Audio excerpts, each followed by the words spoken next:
The Curse of Melampus and the Talking Snakes.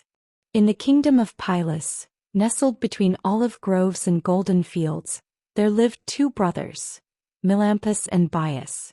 Bias was everything a nobleman was expected to be, bold, ambitious, and eager for power. He trained with sword and spear, hosted banquets, and courted favor among kings. Melampus, on the other hand, spent his time talking to trees. "He's a strange one," the servants whispered as they watched him lie belly down in the grass, listening to ant trails. "He's harmless," Bias would say with a chuckle, though his tone often held frustration. "But if he tries to name the chickens again, I swear." Melampus didn't mind the mockery.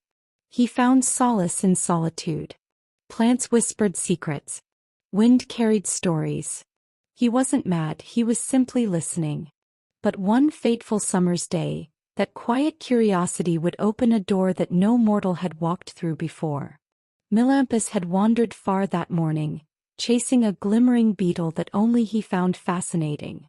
The heat of noon pressed down like a curse, and he found shade beneath a wide oak tree near the edge of the estate.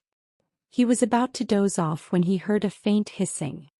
He opened his eyes and saw two baby snakes coiling beside a corpse.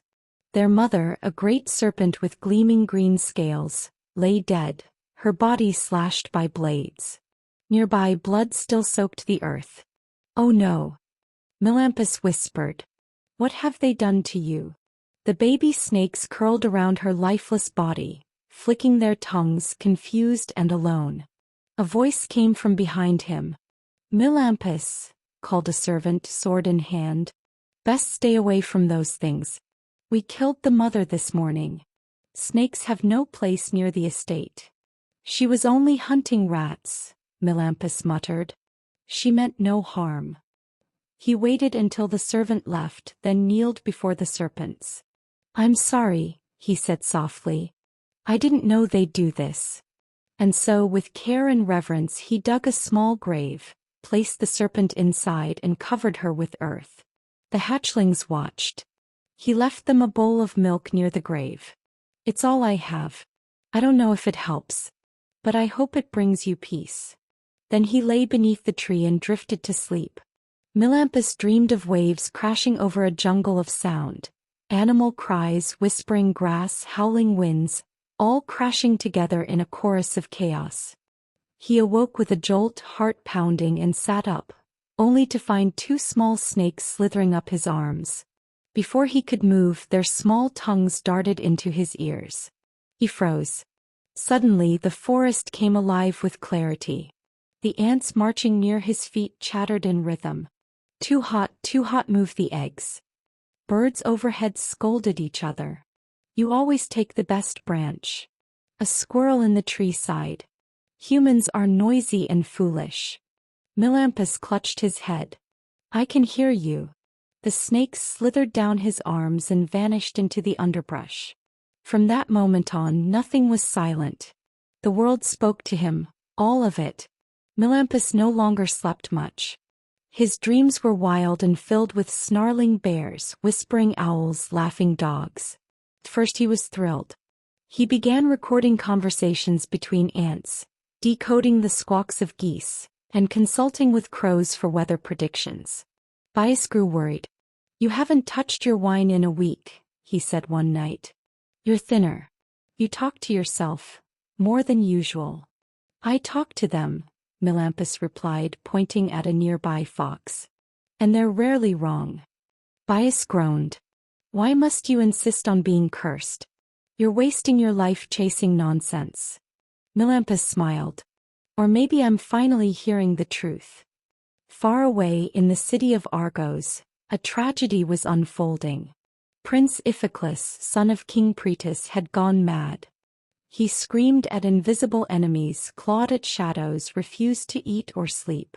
He'd once been a gentle boy, now he was a ghost of himself. The king summoned every healer, priest, and oracle. None succeeded. Until one evening, as Melampus listened to a murmuration of starlings gossiping in the sky, he heard something strange. "Boy is cursed," one chirped. Yes, another replied. All from that bloodied knife. Melampus narrowed his eyes. Knife, he muttered. What knife? The birds dove into the trees. Melampus stood, a chill crawling up his spine. I need to go to Argos. King Pritus was not impressed when Melampus arrived barefoot, cloaked in fur, smelling of pine needles and wild mint. You're the one who talks to animals? The king asked, eyes narrowed. I am, Melampus said plainly. And they told me what others could not. You think you can cure my son? I can. But it will cost you. The court murmured. Name your price, the king said. 1/3 of your kingdom. Gasps filled the hall. You dare. I dare, Melampus said, calm as ever. Because I will succeed where others failed. The king's lips thinned. Fine. If you cure him, you shall have it. Melampus didn't rush. He wandered the palace grounds, speaking with cats, flies, even the palace mice. Late one night, a pair of termites whispered from inside a wooden beam. It's still up there, one said. The knife. Hidden in the ceiling. He took it after the sacrifice. Poor boy. Couldn't bear what he saw. Melampus climbed the beams himself. He found the weapon, a ceremonial blade still stained with dried blood.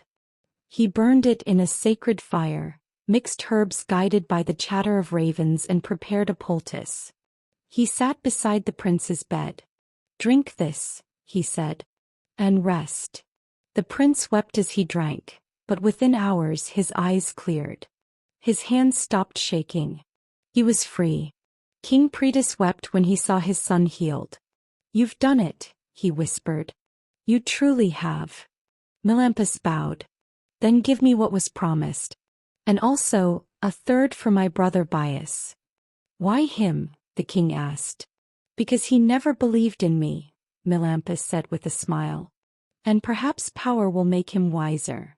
The king laughed bitterly. As you wish. Melampus became a legend. He ruled his 1/3 of the kingdom in peace, with animals as his eyes and ears. He foresaw plagues before they came, prepared for storms before clouds gathered. Some called him mad. Others called him a prophet.